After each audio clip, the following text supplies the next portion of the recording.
Allah ben kırdım. Böyle bir yerden toplayın.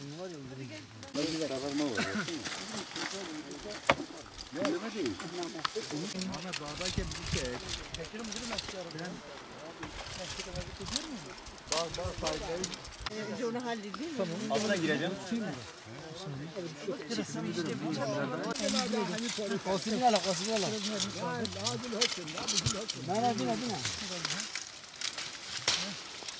Hansalı, sepeden hansalı.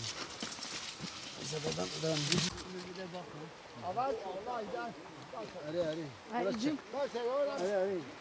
Ne Serkan? Sıkmaya da yeteri gelir sıkma. Bekle. Senden de biraz alayım bekle. Bakma bekle.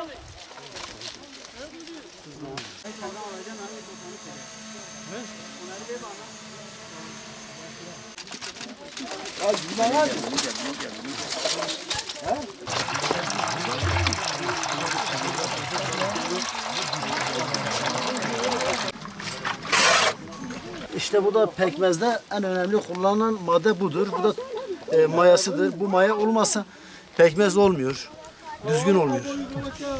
Mayasıdır bu.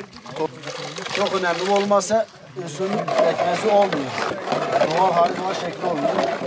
Şu şekil karıştırarak bütün içindeki bakteriler, hep pislikler hepsi üste atıyor. Onlar... Erkan öbür elinle boşalt.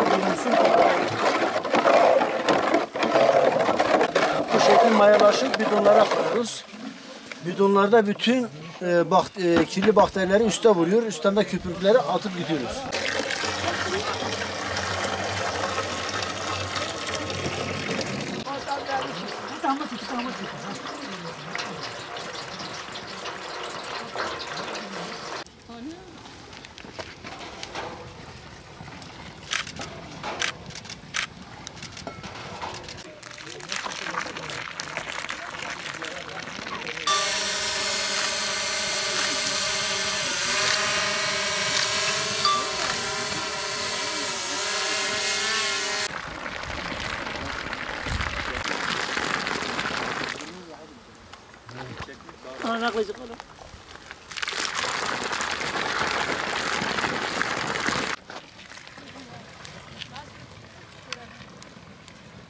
Hizan ilçemiz gerek topografik yapısı gerekse iklim özellikleriyle narenciye hariç ülkemizde yetişen tüm ürünlerin yetiştirilebildiği, tüm meyvelerin yetişebildiği bir ilçe. Bu bağlamda ekonomik anlamda üretilen ürünlerin içerisinde üzüm de önemli bir yere sahip.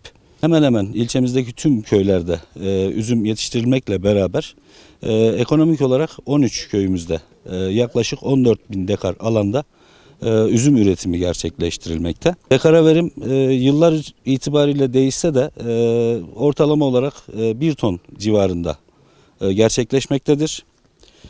Halihazırda Hizan üzümü 3,5 ila 5 lira arasında pazarlanmakta. Herhangi bir pazar sorunu yaşanmamakta.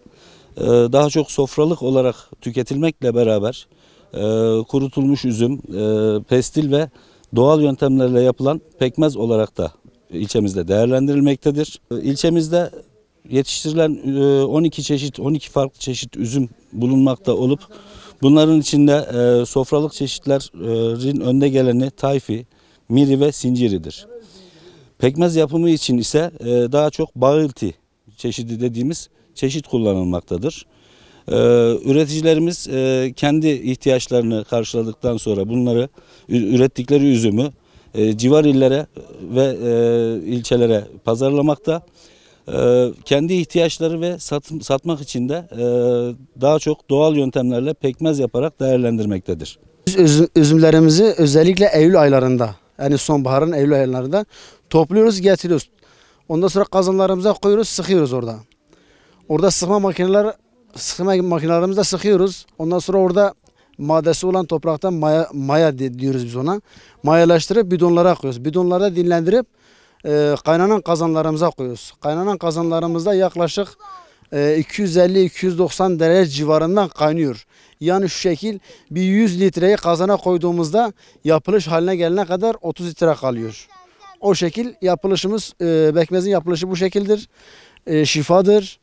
o kış mevsiminde, özellikle kış mevsimlerinde, soğuk algınlarında, akciğer hastalıklarından çok iyi gider yani. Alma bir meslektir. Bağlarımızda yaklaşık yani bildiğimiz dedelerimizin dedelerinden kalma bağlardır. Biz de tabii ki yavaş yavaş bazı yerlere daha ekme yapıyoruz. Bu yöntem yaklaşık 60-70 yıl yapılıyor. 60-70 yıldır yapılıyor. Ben de kaşıralım şöyle. Özellikle mevsime payızı.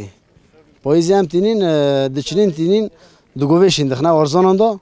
Arzananda hem cizman dixne pekha. Babkale medem meslek maya. Be pekha hedi de perçekinin. Süzülmüş de bed keftak binidam tinin axoy ha xaliyawi haya. Emiyo xaliye tinin mayawi yani. Rastı xode mayawiye. Ve maya em tinin dixne navi lehev dixin dixne denanda.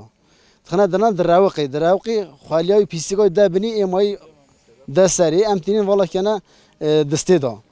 Em valla kana diste yaklaşık 200-250 derece dikeli. 290 derece ku dikeli به قاس 100 لیتر شیلا دمسی 100 لیتر دمسی در تیوه یعنی وسا کو دکلی کو زیاده دکلی وی شکلی دمسامت در تیوه ام پیاسی سونمشتگین